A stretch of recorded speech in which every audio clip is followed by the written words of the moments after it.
அவங்க எல்லாருமே எனக்கு நண்பர்கள் தான் அப்படின்னு சொன்னாங்களே. அப்படி நாங்கெல்லாம் உங்களுக்கு நண்பர்கள்னா அப்புறம் ஏன் சார் கரூர் விஷயத்துல ஏன் மேல பழி தூக்கி போட்டீங்க? 8:40 மணிக்கு புறப்பட்டு 9:25 மணிக்கு திருச்சி வந்தடைந்தார்.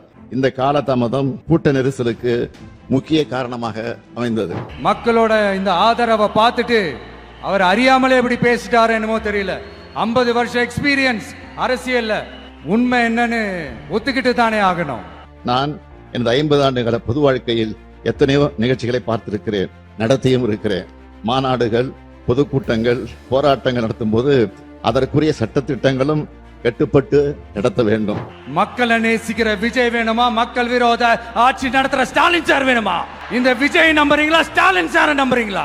Proof, this is the proof. கட்டுப்பாடுகளை மீறும் போது அதனால் பாதிக்கப்படுவது நிகழ்ச்சிகள் நடத்தும் கட்சியினுடைய தொண்டர்கள் தான்.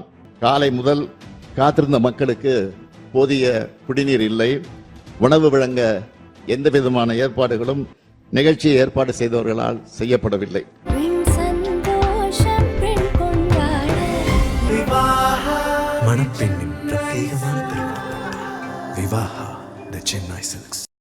இப்போது புதிய அறிமுகம் ஆச்சி ஹோட்டல் சாம்பார் 50 கிராம் ரூபாய் 20 மட்டுமே. ஒரு சின்ன பையன் ஒரு என்ட்ரி ஒன்று கொடுக்குறான். உங்களுக்கு தான் தெரியும்ல, டேய் எங்களாலே முடியல, நீ எல்லாம் என்னத்தை போய் கிழிக்க போற, எங்களுக்கு அவ்வளோ அனுபவம் இருக்குது, நாங்களே அடிபட்டு ஓரமா படுத்து கிடக்கிறோம். கூட்ட ஏற்பாட்டாளர்கள் சில முக்கியமான ஏற்பாடுகளை செய்ய வேண்டும். அவை அன்றைய தினம் கரூரில் செய்யப்படவில்லை. காலை முதல் காத்திருந்த மக்களுக்கு போதிய குடிநீர் இல்லை, உணவு வழங்க எந்த விதமான ஏற்பாடுகளும் நிகழ்ச்சியை ஏற்பாடு செய்தவர்களால் செய்யப்படவில்லை. 8:40 மணிக்கு புறப்பட்டு 9:25 மணிக்கு திருச்சி வந்தடைந்தார். 7 மணி நேரம் கழித்துதான் வந்தார். இந்த காலதாமதம் கூட்ட நெரிசலுக்கு முக்கிய காரணமாக அமைந்தது. எனக்கு ஒரு புது ஃப்ரெண்ட், புது நண்பர் ஒருத்தர் கிடைச்சிருக்காரு. யார் தெரியுமா?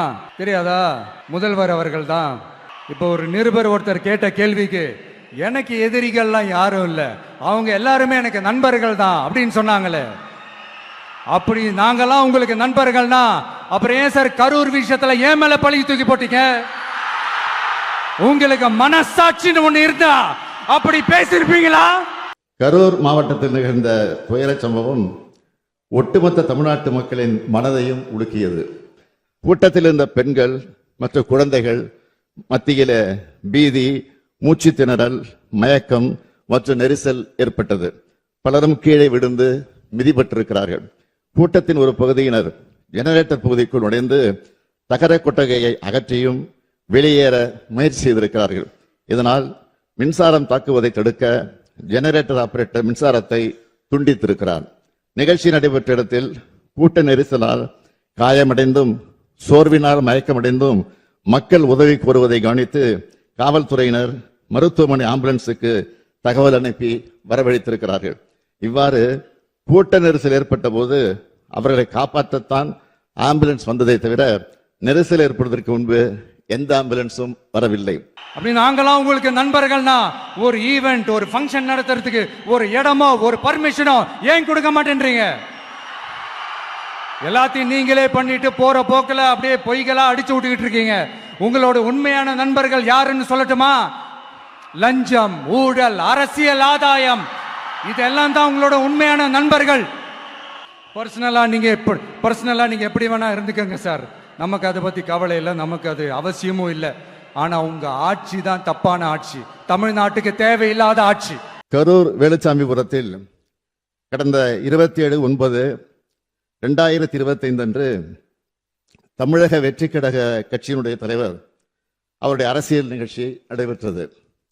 அந்த கட்சியின் கரூர் மேற்கு மாவட்ட செயலாளர் இதற்கான அனுமதியை கோரி பல்வேறு இடங்களில் அவர் அனுமதி கோரிய இடங்களில் போக்குவரத்து நெரிசல் இருக்கும் என்பதாலும் பொதுமக்களுக்கு தொல்லை ஏற்படும் என்பதாலும் பாதுகாப்பு காரணங்களாலும் அனுமதி வழங்கவில்லை. பிறகு 27/9/2025 அன்று மக்கள் சந்திப்பு நிகழ்ச்சி நடத்த அனுமதி கோரினார். அவர் கொடுத்த மனு ஏற்கப்பட்டு 11 நிபந்தனைகளுடன் அனுமதி வழங்கப்பட்டது.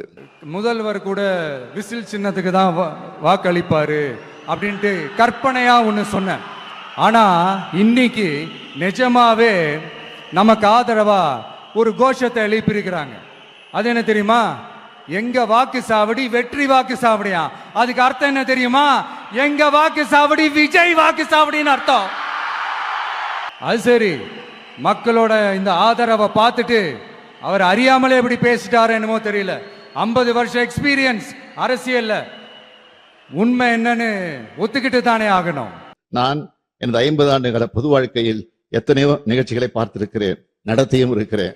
இங்குள்ள அனைத்து அரசியல் இயக்கங்களை சார்ந்தவர்களும் இத்தகைய அனுபவம் கொண்டவர்கள் தான். மாநாடுகள், பொதுக்கூட்டங்கள், ஆர்ப்பாட்டங்கள், போராட்டங்கள் நடத்தும் போது அதற்குரிய சட்டத்திட்டங்களும் நெறிமுறைகளுக்கும் பொது ஒழுக்கங்களுக்கும் கட்டுப்பட்டு நடத்தப்பட்டு வருகின்றன. அப்படித்தான் நடத்த வேண்டும். கட்டுப்பாடுகளை மீறும்போது அதனால் பாதிக்கப்படுவது நிகழ்ச்சிகள் நடத்தும் கட்சியினுடைய தொண்டர்கள் தான், நமது தமிழ்நாடு மக்கள் தான். எரியற நெருப்புல எண்ணெய ஊத்துற எண்ணமே இல்ல. இங்க சில அரசியல் கட்சிகளும் சில அரசியல் தலைவர்களும் ஒரு சில நேரங்களில் அமைதியா இருந்தாலே போதும், ஒரு பிரச்சனையும் வராது. சமூக வலைத்தளங்களில் தேவையற்ற வதந்திகள் பரவிய போது அதற்கு முற்றுப்புள்ளி வைக்க வீடியோ மூலமாக எந்த அரசியல் கட்சி தலைவரும் தன் கட்சி தொண்டர்களும் அப்பாவி பொதுமக்களும் இறப்பதை விரும்ப மாட்டார்கள் என்றுதான் நான் குறிப்பிட்டேன். இறந்தவர்கள் நமது உறவுகள் என்பதை மனதில் வைத்து அனைவரும் செயல்பட வேண்டும் என்று கேட்டுக்கொண்டேன்.